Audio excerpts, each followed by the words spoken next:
Ձեռագիրը պատվիրել է Աստվածատուր անունով մեկը, որը ուզել է ունենալ այնպիսի ձեռագիր, որ Հայաստանում ոչ ոք չունի։ Եվ իր համար պատրաստել է այս ձեռագիրը։ Պատվիրատուի փափագած այս ձեռագիրը Մշո Ճարընտիրն է։ 1200-ից 1202 թվականներին գրված եւ նկարազարդված հայատար խոշորագույն ձեռագիր Մատյանը, որը սակայն պատվիրատուն չի վայելել։ 1203 թվականին մոնղոլ-թաթարական արշավանքների ժամանակ Աստվածատուրը սպանվում է, ունեցվածքը բռնագրավում։ Իսկ ձեռագիրը, որը նրա ունեցվածքի մի մասն էր կազմում, խաբեությամբ ձեռք է բերում Խլաթ քաղաքից մի թուրք աստիճանավոր։ Պատճառաբանելով, թե Աստվածատուրը իրեն պարտք է, վերցնում է ձեռագիրը եւ հասկանալով, որ ձեռագիրը մեծ գանձ է ներկայացնում հայ ժողովրդի համար, վաճառքի է հանում այն։ Մշո Սուրբ Առաքելոց վանքի միաբանները Եսայի եպիսկոպոսի գլխավորությամբ Մուշի ու նրա շրջակայքի բնակիչների հանգանակությամբ եւ մոտ 1 տարի տևած բանակցությունների արդյունքում 4000 արծաթով փրկագնում են ձեռագիրը։ Այդ գումարի նվիրատուների անունները գրված է ձեռագրում եւ շատ հետաքրքիր է, որ ամենահասարակ մարդիկ, գյուղացիներ, արհեստավորներ, այսինքն մի հսկայական ժողովուրդ մասնակցել է այդ հանգանակությանը եւ հավաքելով այդ գումարը կարողացել են փրկագնել ձեռագիրը։ Փրկագնելուց հետո 1205 թվականին Ճարընտիրը տարվում է Մուշի Սուրբ Առաքելոց վանք, դառնալով վանքի գլխավոր սրբություններից մեկը։ Այնտեղ պահվում է 811 տարի, մինչև 1915 թվականը։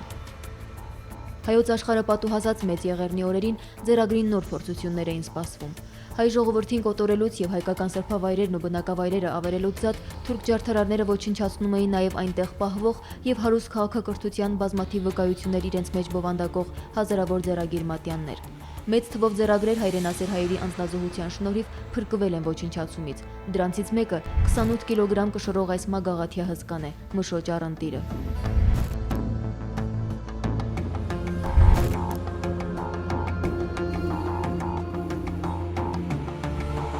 Հայ ժողովրդի ճակատագրին արժանացած ձեռագիրը հարկադրաբար թողնում է իր դարավոր եւ տոհմիկ բնակավայրը, բռնելով գաղթի ճամփան։ Երկու հայկին ջարդերի ու տեղահանության ժամանակ առաջին անհրաժեշտության իրերի փոխարեն իրենց հետ վերցնում են այս հսկա մատյանը, որը նախապես 1828 թվականին Սուրբ Առաքելոց վանքում բաժանվել էր երկու մասի՝ թերթելն ու ընթեռնելը առավել մատչելի դարձնելու համար։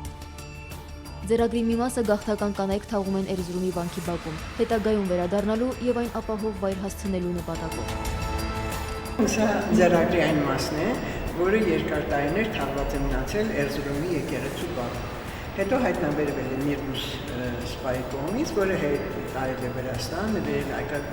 հայկական ազգագրական ընկերությանը։ Մագաղաթյա հսկայի երկրորդ մասը գաղթական կանայք հասցնում են Արևելյան Հայաստան, Մայրաթոր Սուրբ Էջմիածին, որտեղ էլ 1929 թվականին Մեծ Եղեռնից շուրջ 15 տարի հետո միայն մատյանն ամբողջանում է։ Գիշերով երկուքին Էջմիածնի վանքի դուռը ծեծել են եւ ձեռագրի առաջին կեսը, որը հասել է Էջմիածին, հանձնել են մի քնաթաթախ վանականի, որը անգամ չի մտածել, որ կանանց անունները հարցնի։ Այդ երկու կանանց անունները անհայտ են մնացել։ 13-ից 14-րդ դարերում, երբ բարձր հայքում մեծ վերելք էր ապրում գրչությունն ու մանրանկարչական արվեստը, առավել հայտնի կենտրոն էր Երզնկայի ավագ վանքը, որտեղ էլ գրվել եւ ծաղկվել է հայերեն ամենամեծ ձեռագիրը։ Այն ունեցել է 660 թերթ, այժմ Մատենադարանում է գտնվում 601-ը, 17-ը պահվում է Վենետիկում։ Ձեռագրի երկու թերթեր, որոնք երկար տարիներ գտնվել են Մոսկվայի Լենինի անվան գրադարանում, հետագայում շատ պատահականորեն իրենց վերջնական հանգրվանն են գտնում Մայր գրապահոցում։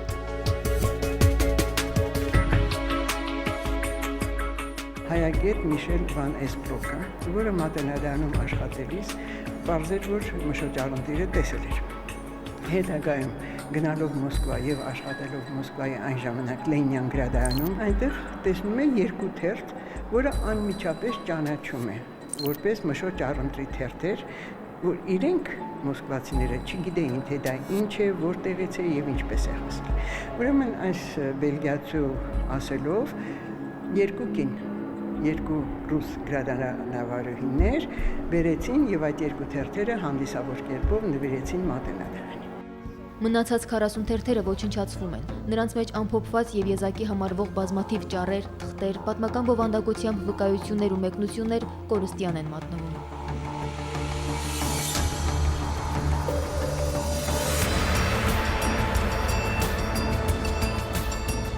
Մշո ճառընտիրը հայ ձեռագրական մշակույթի մեջ ամենամեծ ձեռագիրը լինելուց բացի նաև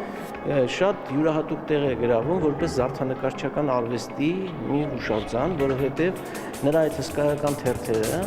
զարդարված են ամենատարբեր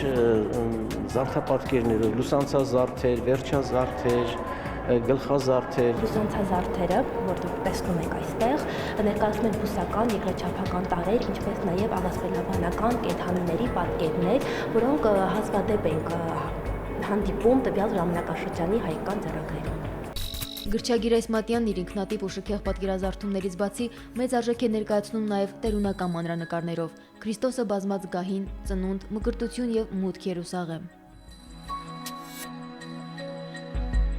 Քրիստոսը բազմած գահին մանրանկարից աջ պատկերված է եղել մի կերպար, որից պահպանվել է միայն ձեռքի դաստակը եւ գիրքը, որը մեկնում է դեպի Քրիստոսը։ Ըստ արվեստաբան Էմմա Կողմաջյանի, այստեղ հավանաբար պատկերված է եղել ձեռագրի պատվիրատու իշխան Աստվածատուրը, որի կերպարը ցավոք չի պահպանվել։ Աստվածատուրի կերպարից եւ ամբողջական էջերից զատ թշնամու սրից չեն խուսափել նաև ձեռագրի տարատեսակ լուսանցազարդերից բազմաթիվ յուրօրինակ նմուշներ։ Տեսեք, ըստ երևույթին երկու գեղեցիկ լուսանցազարդ ու սենց զարդեր կտրած համից։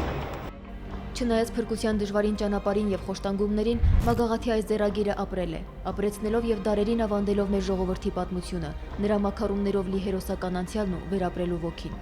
Հայրենասեր հայորդիների շնորհիվ երկար դեգերումներից հետո Մշո հսկան հանգրվանել է Մաշտոցյան մատենադարանում, կրելով 77-29 համարը, Մշո ճառընտիր մականունը եւ հայատար խոշորագույն ձեռագիր պատվանունը։ Լիլիթ Մարտիրոսյան, Հովանես Քյոսեյան, Հակոբ Թումանյան, Առաջին ալիք։